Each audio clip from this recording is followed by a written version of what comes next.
कजरारी अखिया तोहार जब मुस्काई, दिलवा के धड़कन अचानक बढ़ाई। हरियर चुनरिया हवा में लहराए, तोहरे रूप वाप बदरा भी शर्माए।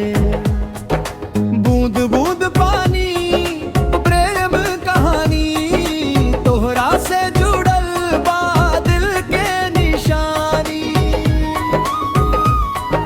सावन के बदरिया घिर घिर के आई रे, मनवा में प्रेम के लहरिया उठाई रे। भिंजे लागल अंगना भिंजे गलियनवा, तोहरा बिना सुना लागे सजनवा। अरे सावन आइल रे प्यार बरसाइल रे, तोहरे संग जिए के मनवा बनाइल रे।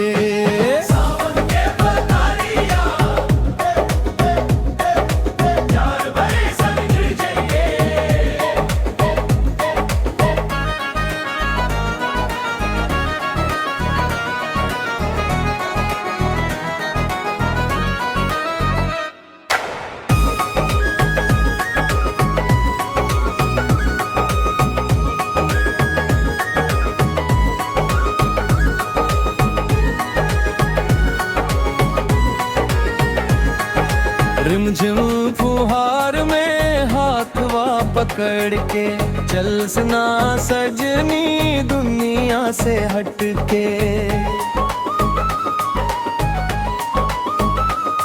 मोबाइल में फोटो तो हर देखी रोज, तोहरे ख्याल में दिलवा करे शोर। गाँव के गलियान में जब तू निकले,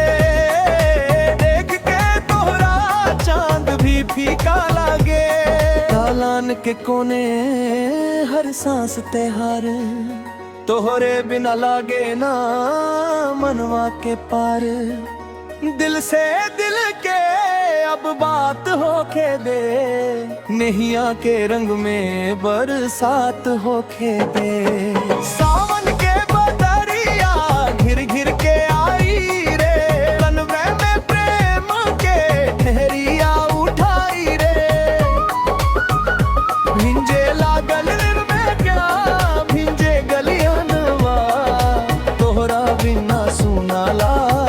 सजनवा।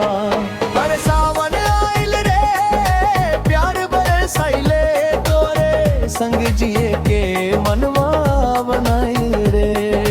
सावन के बदरिया तोहरे संग जिए के।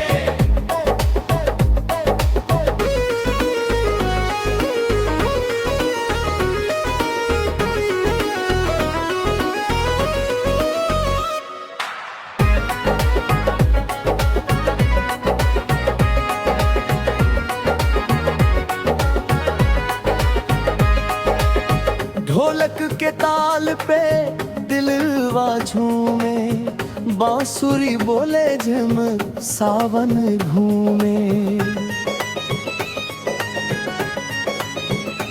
ओ रिम झिम मौसम सुहाना, तोहरे बिना ना लागे जमाना।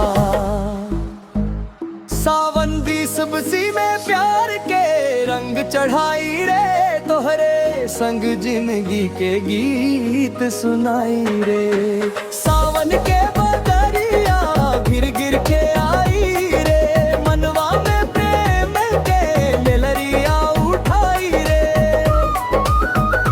भिंजे लागल अंगना भिंजे गलियनवा, तोहरा बिना सुना लागे सजनवा। अरे सावन आइल रे प्यार बरसाइले, तोहरे संग जिए के माँ बनाइल रे। सावन के सिसिया प्यार के रंग चढ़ाई रे,